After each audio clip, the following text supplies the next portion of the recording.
You're not getting any of tonight's pot roast. Here, take this instead. But this is leftover soup and salad from 2 days ago. It's probably gone bad, but you'll manage, right? Don't waste it, eat up. I wouldn't want to waste good meat on you. I can't eat this. What was that? Leftovers suit you just fine. Quit complaining and eat up.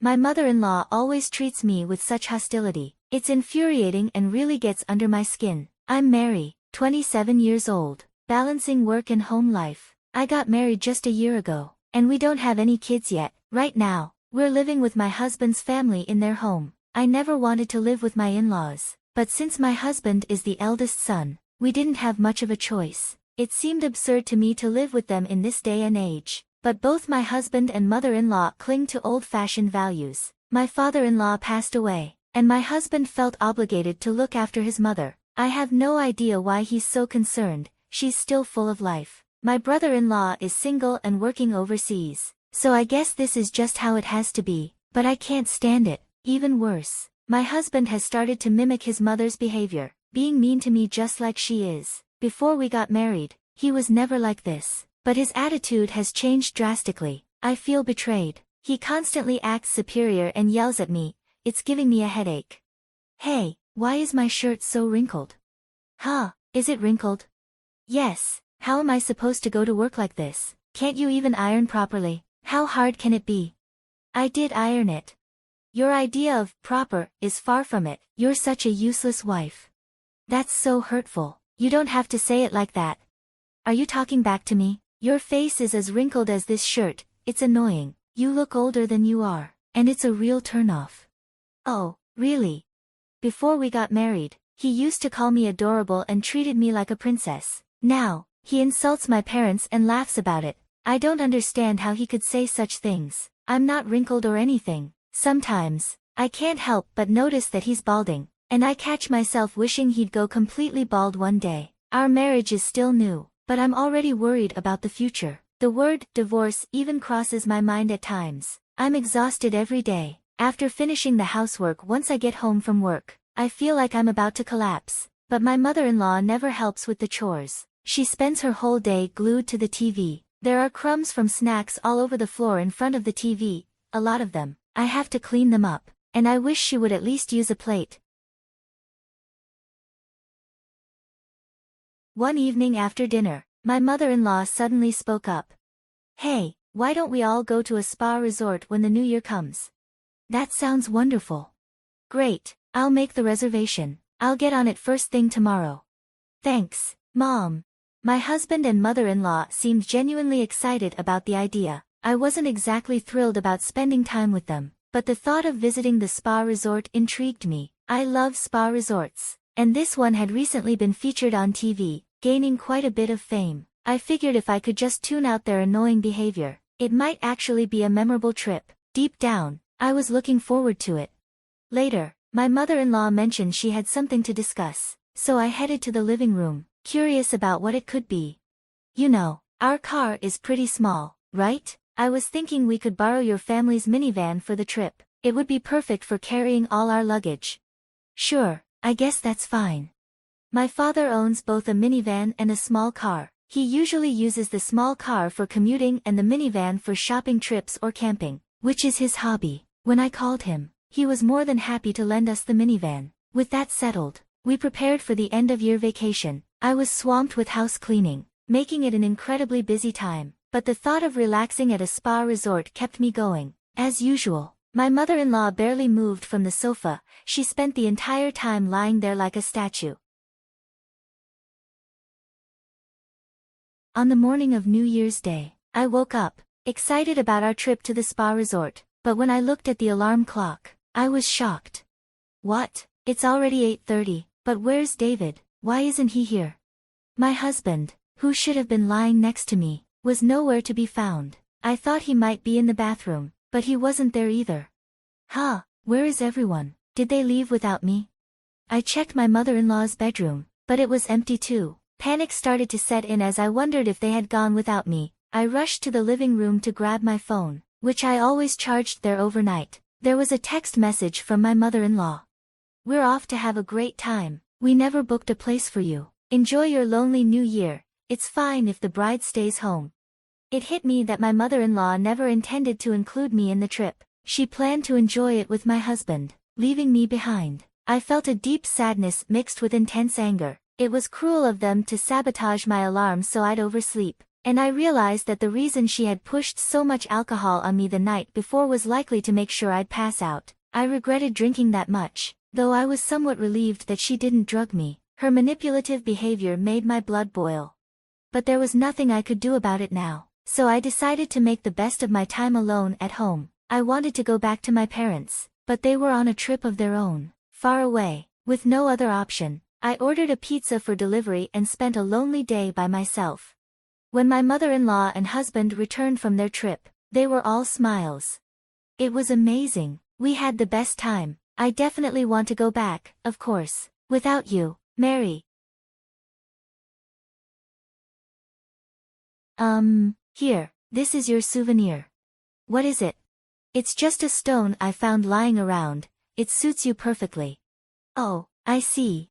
I couldn't believe how spiteful my mother-in-law was. Feeling frustrated, I decided to return the minivan to my parents' house. I figured they would be back from their trip by now. When I arrived, my father came out to greet me.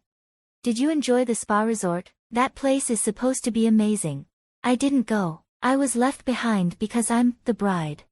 What? My mother-in-law told me it was fine if I didn't come. I explained how I woke up that morning to find everyone gone, leaving me behind. What? My father's expression darkened as he processed what I'd told him. Without saying much, he guided me to the passenger seat of the minivan and began driving. I realized we were heading back to my in-laws' house. I glanced at my father's face. He looked angrier than I'd ever seen him. My usually calm and composed father was fuming, and it caught me off guard. When we arrived, my father stormed into my in-laws' house, holding something in his hand. My mother-in-law emerged, clearly surprised by our sudden arrival. Oh, hello, and Happy New Year. Thanks for letting us borrow the minivan. Happy New Year, but let's get straight to it. You left our daughter behind, didn't you? No. Mary said she wasn't feeling well, had a fever, and couldn't go. We had to leave her behind reluctantly. I even offered to stay and take care of her. My mother-in-law was lying with a smirk, completely unfazed. She hadn't said anything like that, and I wasn't even remotely sick. I couldn't believe how easily she could fabricate such an obvious lie. I started to wonder if there was something seriously wrong with her. Oh, really? That's strange because our daughter said you left her behind on purpose. She even showed us a text message from you saying, "It's fine if the bride doesn't come." Did I say that? I don't recall. Yes, you did. Here, take a look. I pulled out my phone and showed her the text messages. Despite the evidence, she continued to insist she was innocent. Her sheer audacity left me speechless. It was almost impressive how shameless she was. You're still denying it. You really are a sad person. By the way, can I charge you for the interior cleaning of the car? What? Why? Because you dirted it, with a married man. No less. What a disgusting and vile act. What are you talking about? This, right here, caught by this dual camera. My father revealed the dash cam he had been holding. It was a dual camera, capable of recording both the exterior and interior of the car. The inside recording feature is often used to prove safe driving, but it also captured other activities my mother-in-law probably had no idea were being recorded. She likely didn't even realize it was a dual camera, given her lack of knowledge about cars. But what on earth was she doing with a married man in our family car? My father played back the footage, and I regretted watching it immediately. The images showed my mother-in-law in an indecent position with an unfamiliar man. Even though my father-in-law had passed away, it was shocking to see her engaged in something so disgraceful, especially with a married man, and in our family's car, no less. This was recorded on the exact day you borrowed the car. How revolting. Wait, this doesn't prove anything. We weren't doing anything inappropriate. It's not what it looks like. My mother-in-law was in a full-blown panic, fumbling over her words and on the verge of tears. I could see she was close to breaking down, and I couldn't help but feel a dark satisfaction. After everything she had put me through, I felt she deserved every bit of this humiliation. Any sympathy I might have had for her had long since dried up, as she started to spew out a series of pathetic excuses. It was clear she was flustered, grasping at straws to defend herself. Then, my father calmly pulled another item from his pocket, a photograph. It showed my mother-in-law and the man from the video, caught in a compromising position. In broad daylight, the background suggested it was in a secluded area, but the fact that they did this during the day was still shocking. You wouldn't have seen this if you hadn't been so cruel to my dear Mary. Why do you have that picture? Because I'm a detective, remember? Oh. Does it ring a bell now? I've mentioned this before. My father's a detective, which is why he had that photograph. Coincidentally, the wife of the man in that picture had hired him to investigate her husband's affair. Imagine my surprise when I found out you were the other woman. I was planning to inform her next week, but it seems you've forced my hand. No. I'm innocent. I was forced into this. I'm not to blame. Please don't tell his wife. Against your will, was it? You seem to be enjoying yourself. We also have video footage of you whispering sweet nothings to the man. Care to watch it? I'm sorry. My mother-in-law collapsed to her knees, sobbing uncontrollably. I watched her pitiful display with a cold glare. Just then, my husband walked in, sensing something was wrong. I had run out of patience with him as well, and without hesitation, I proposed a divorce. I've had enough. I want out. Let's get divorced. What? Are you serious? Yes, I'll lose my mind if I stay in this miserable family any longer. I'm leaving.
I am Elizabeth Harris.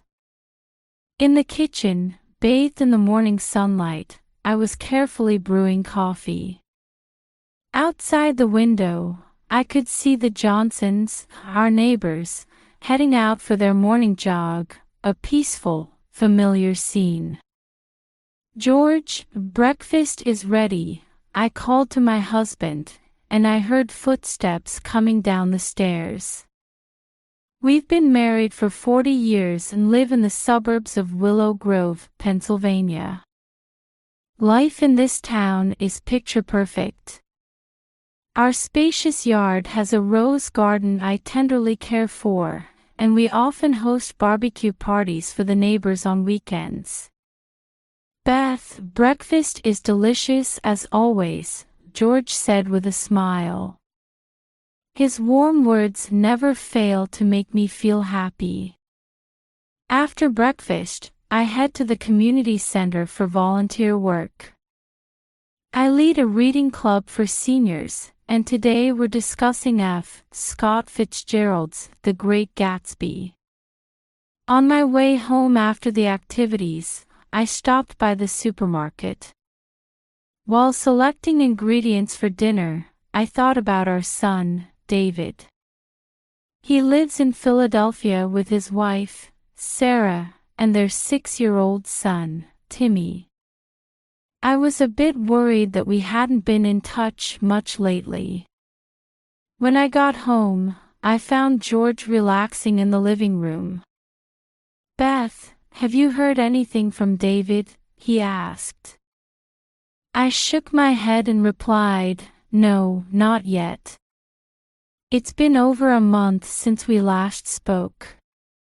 A flicker of concern crossed George's face, but he quickly returned to his usual calm expression. "I see.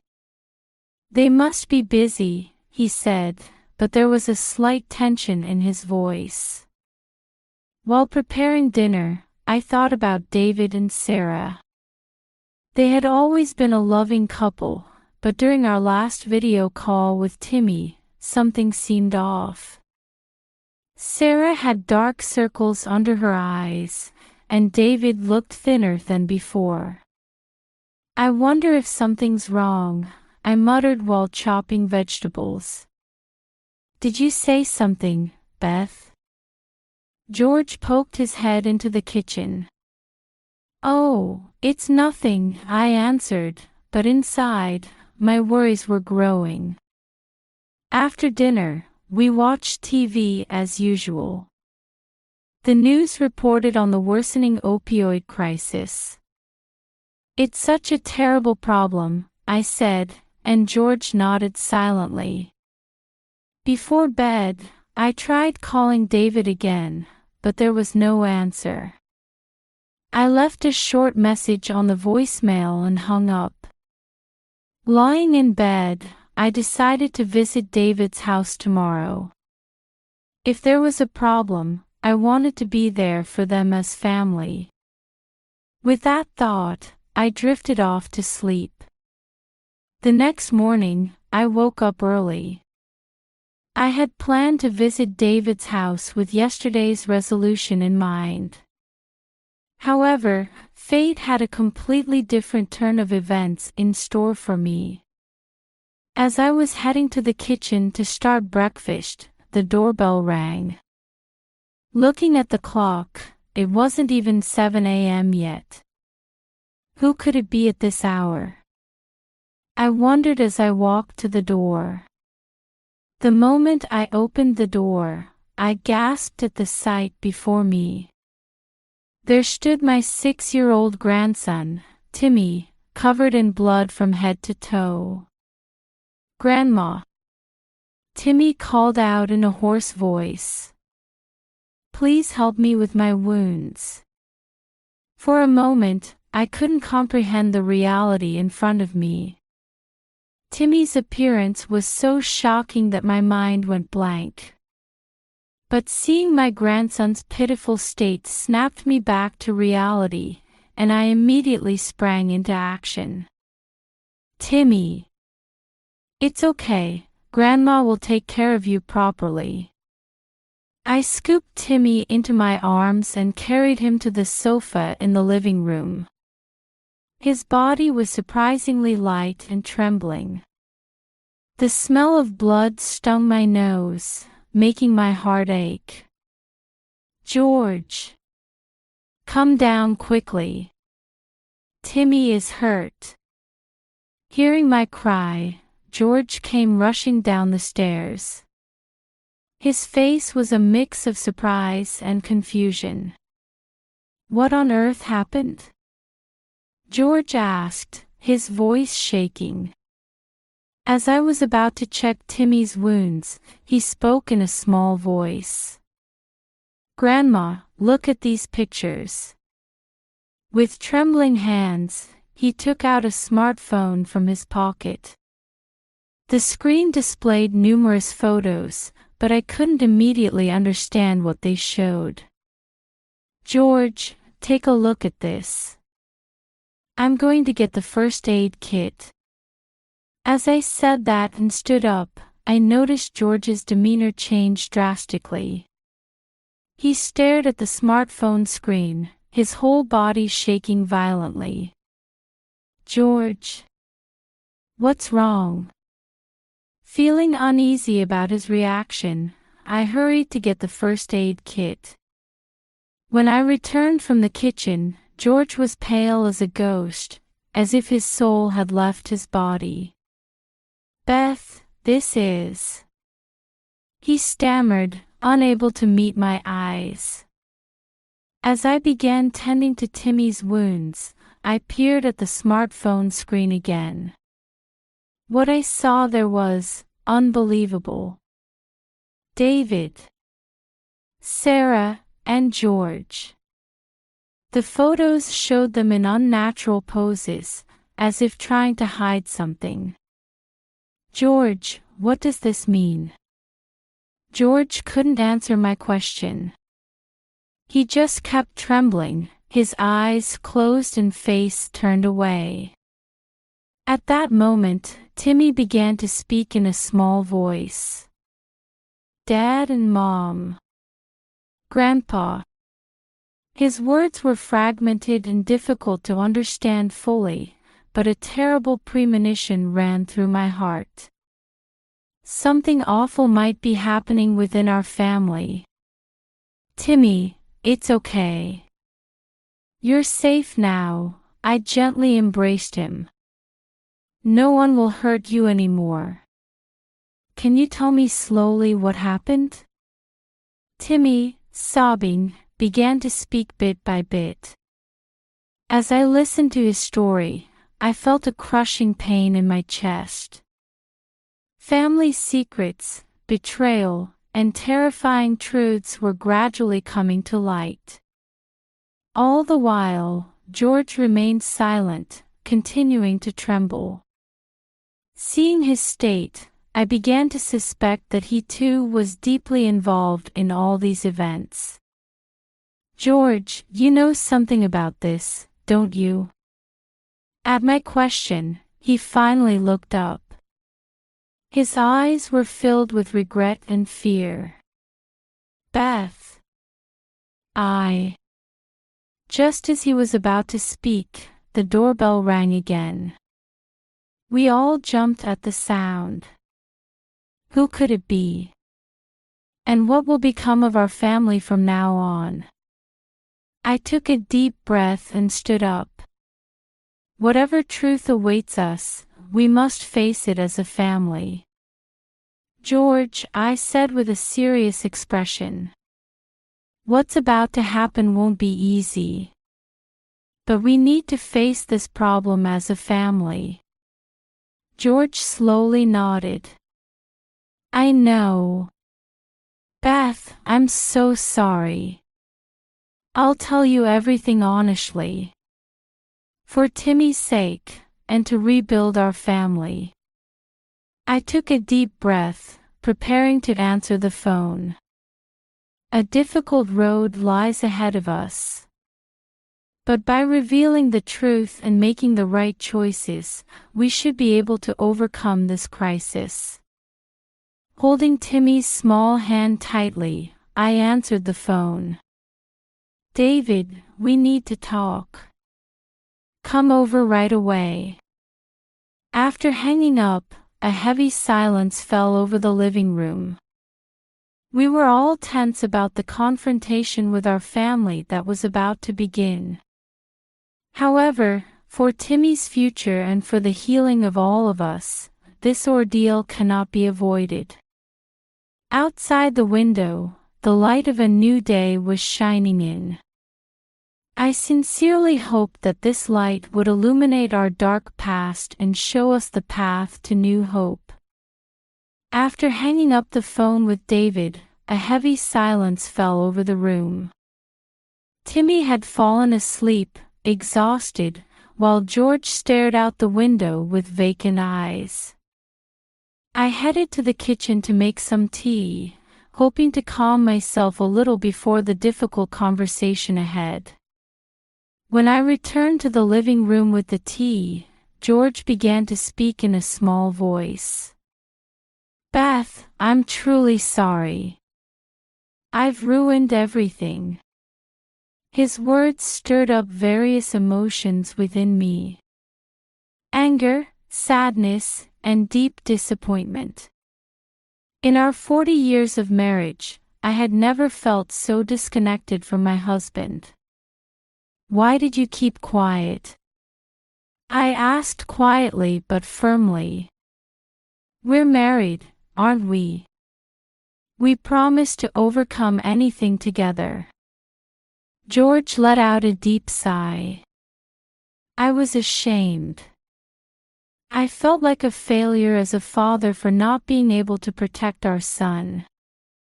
His words sent a pang through my heart. George had always tried to be the perfect father. Because his own father had been strict and poor at expressing affection, George had always strived to protect and support our children. "But George," I said gently, keeping it a secret only made the situation worse. He nodded, tears welling up in his eyes. "I know. But I thought everything would go back to normal once David found a job. I never imagined they would turn to drugs." I tried to understand my husband's anguish. He must have acted with good intentions. But the result had created this tragic situation. "What should we do?" I asked, almost to myself. "Should we report this to the police? But if we do, David and Sarah will be arrested. What will happen to Timmy?" I couldn't answer this question myself. My heart was torn between wanting to protect my family and my duty as a law-abiding citizen. George spoke quietly. "You're right, Beth. We need to do the right thing. But I don't know what that is anymore." Just then, Timmy called out in a small voice, "Grandma, I'm hungry." I came back to my senses and headed to the kitchen. As I prepared breakfast, various thoughts raced through my mind. Timmy's future, the possibility of David and Sarah's recovery, and the fate of our entire family. While eating breakfast, I asked George, "What do you want to do?" After a long silence, George slowly opened his mouth. "To be honest, Beth, I'm scared. But we can't run away anymore.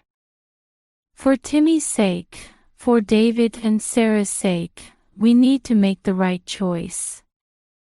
His words gave me a little comfort. At least we were facing the same direction.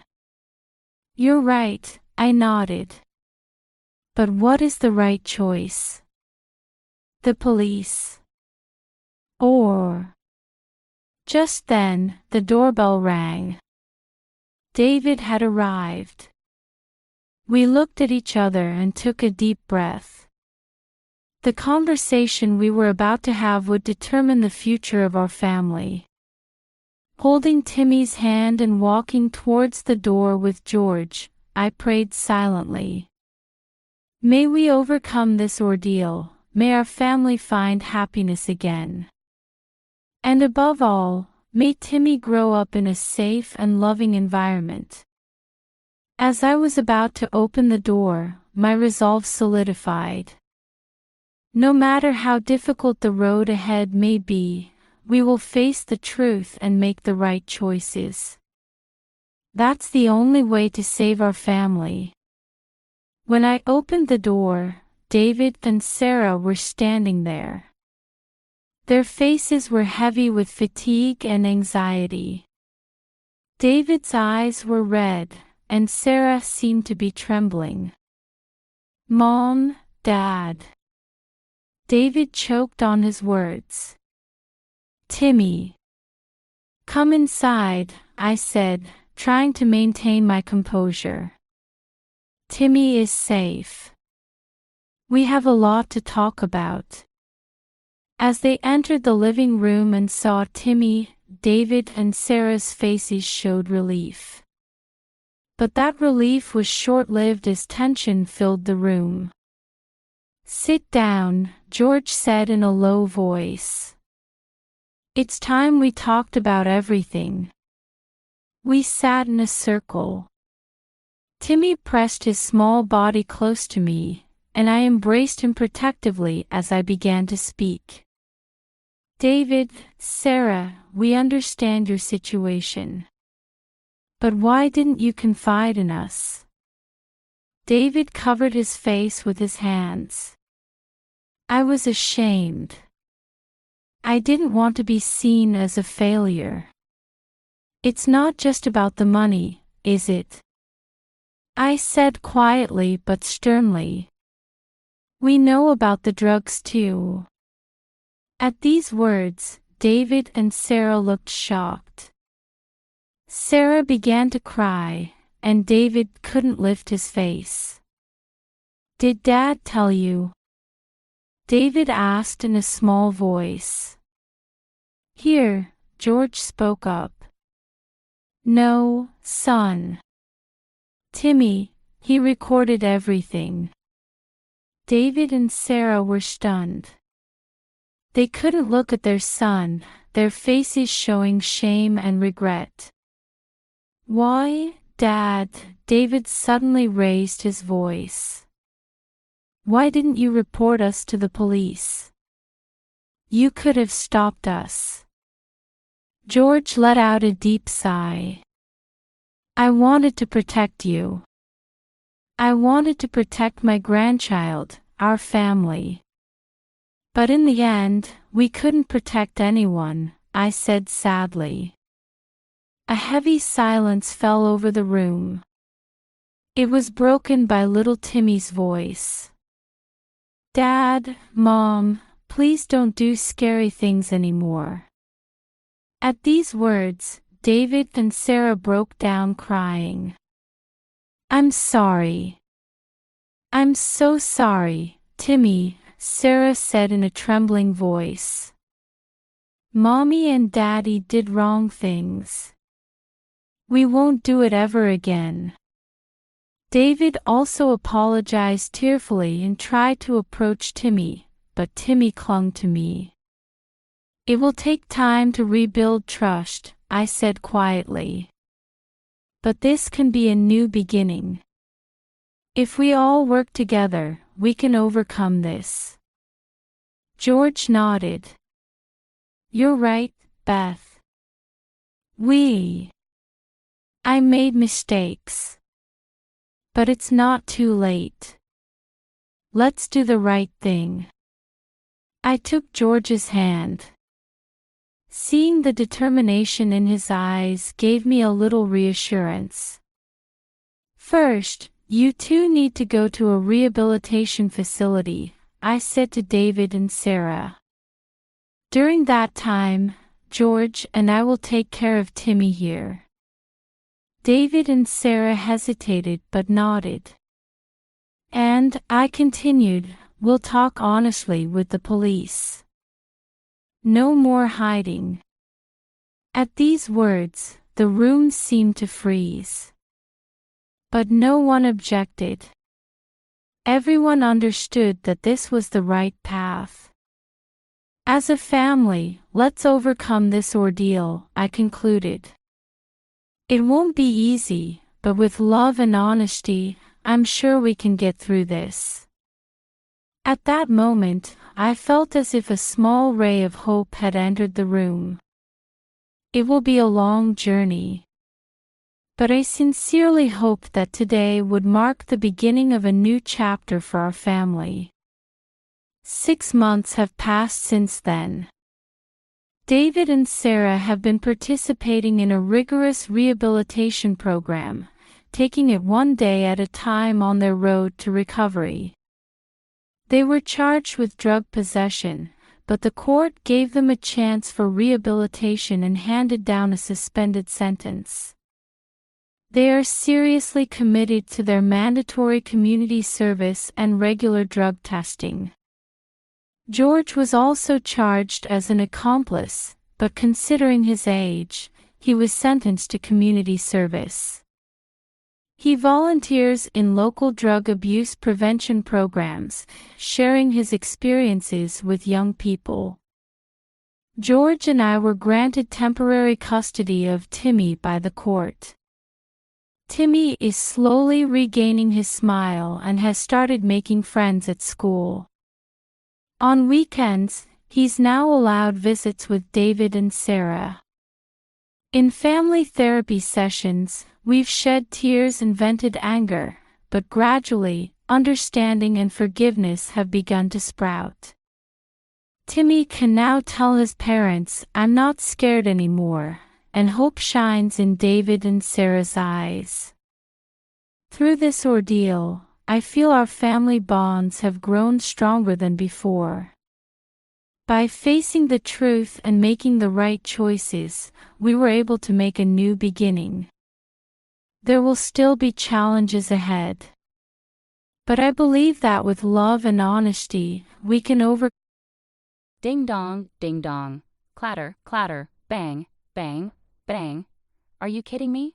Let me in right now. Do you want everyone to see me causing a scene here? Is this how you treat your husband who's been working on Christmas and comes home to this mess?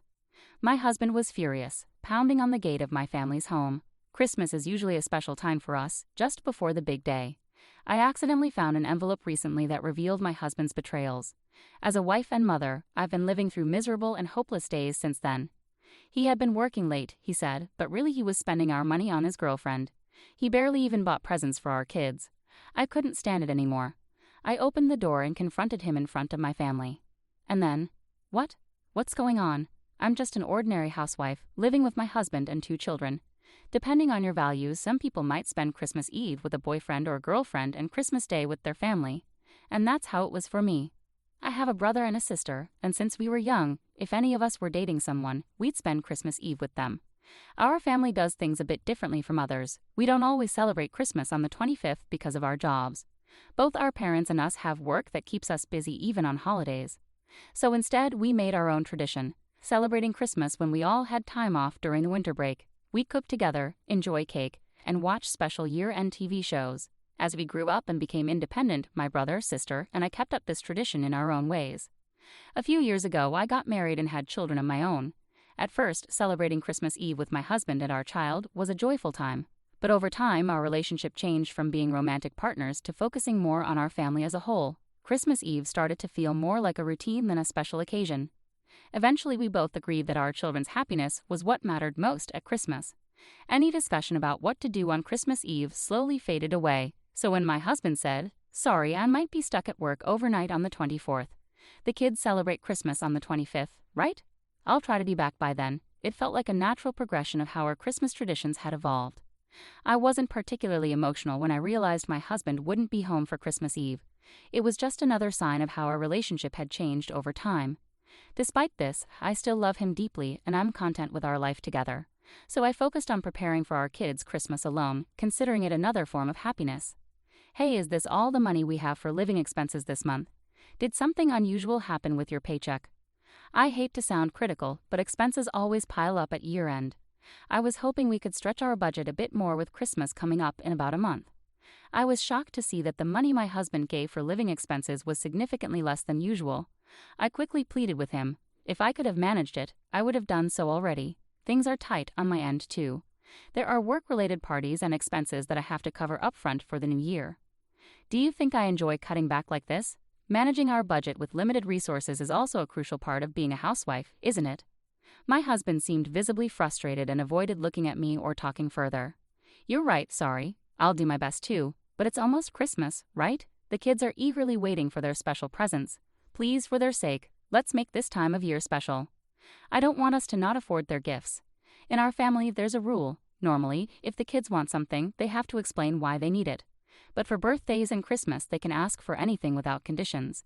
That's why I wanted to ensure we have enough money for them, thinking about how much they love Christmas.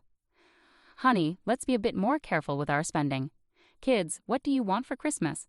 My husband sighed loudly and called the kids over. I want a cartoon DVD set, but I also want a picture book about trains, Dad.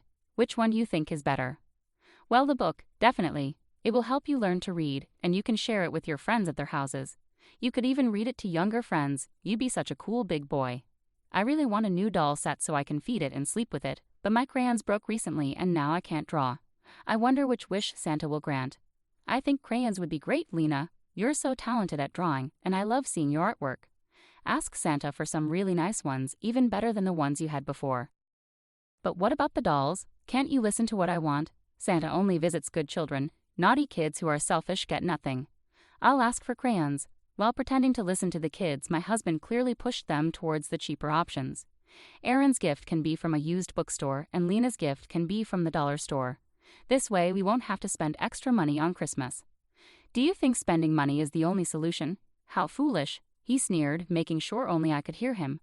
Extra expenses? That's not saving money. My husband called our children's eagerly anticipated presents extra expenses, manipulating their innocent minds to suit his agenda.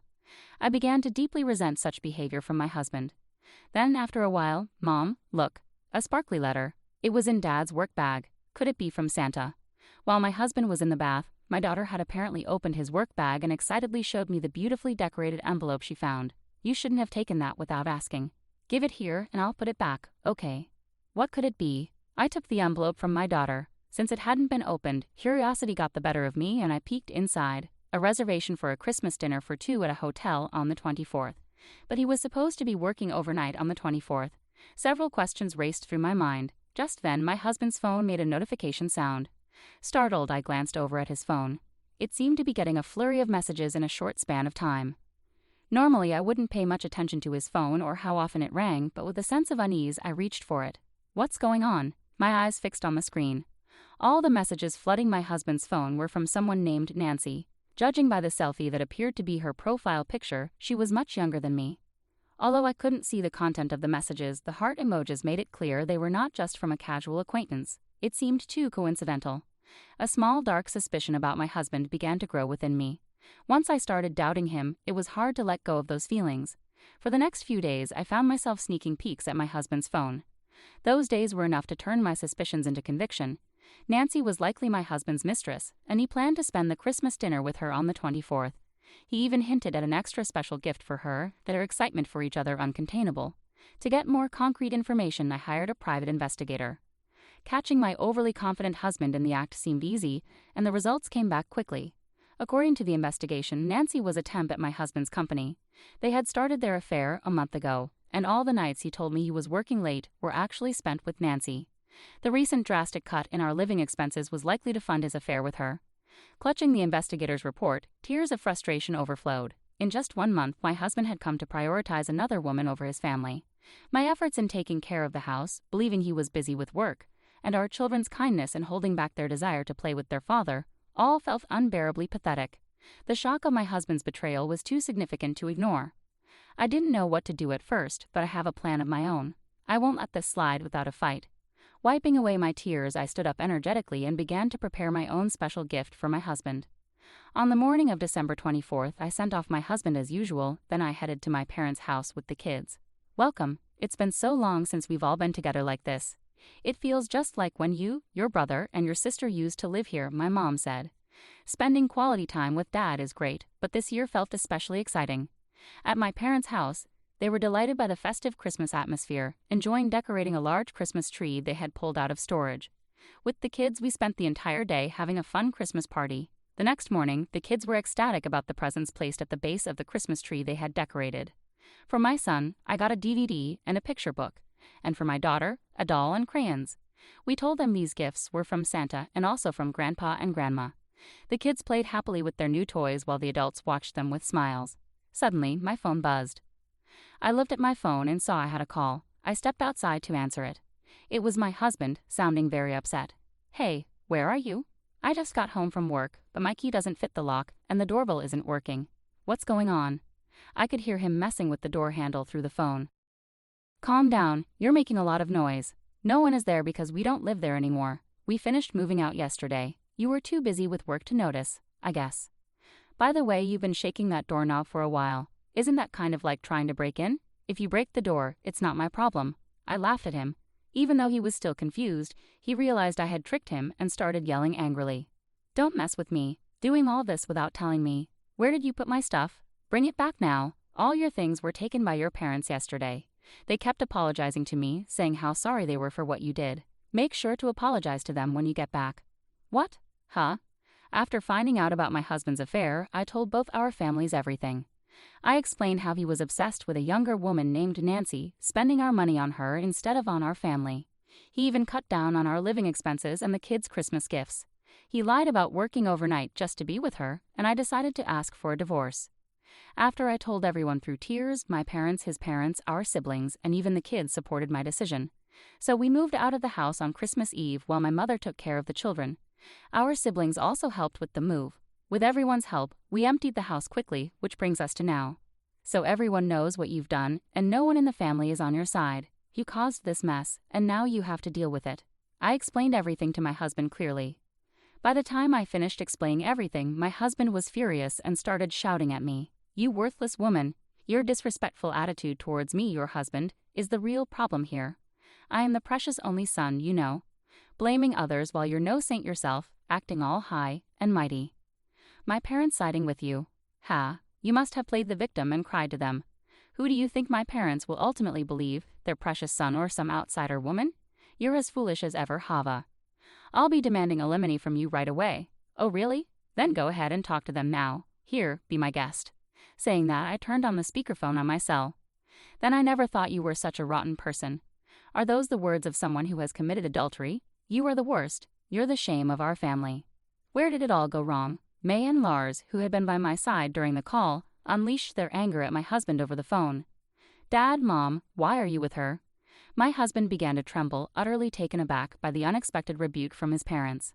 "Why? Because it's Christmas. Maitline, who is back at her parents' house, invited us to spend the day with her, even though we are the parents of the man who betrayed his family.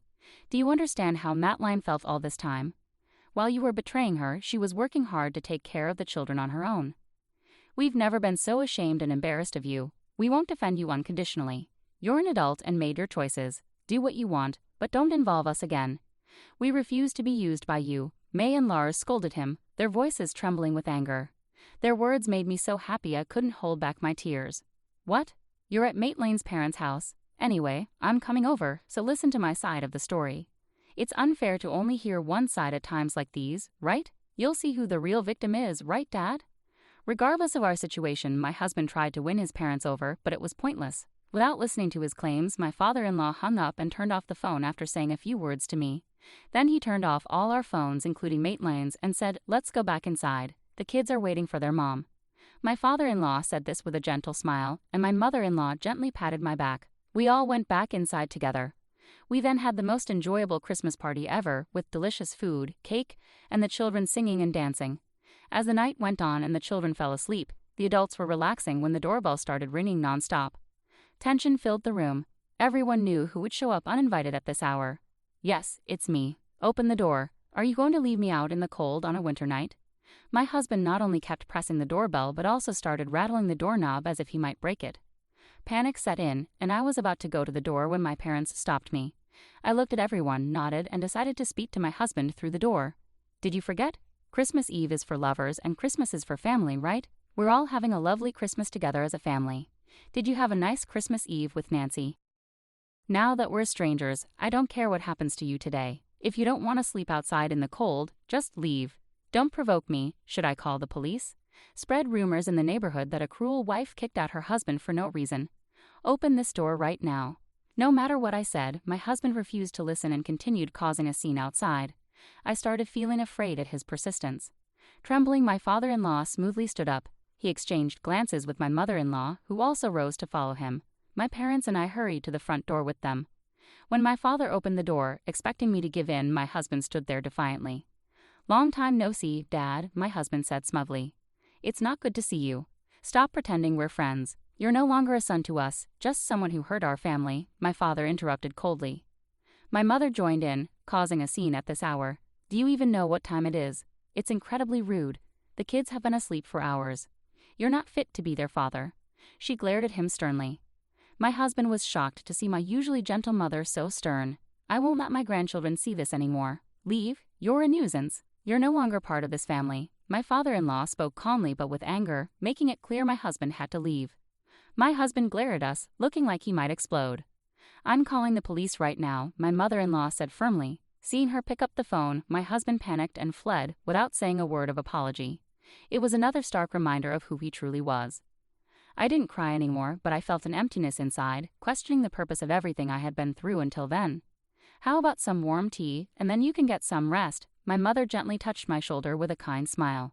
Everyone welcomed me back with warmth and understanding. I went to my room, grateful for the unwavering support of my family. Meanwhile, my husband, now without a home, went to his parents' house. They had changed the locks after hearing my side of the story, so he couldn't get in.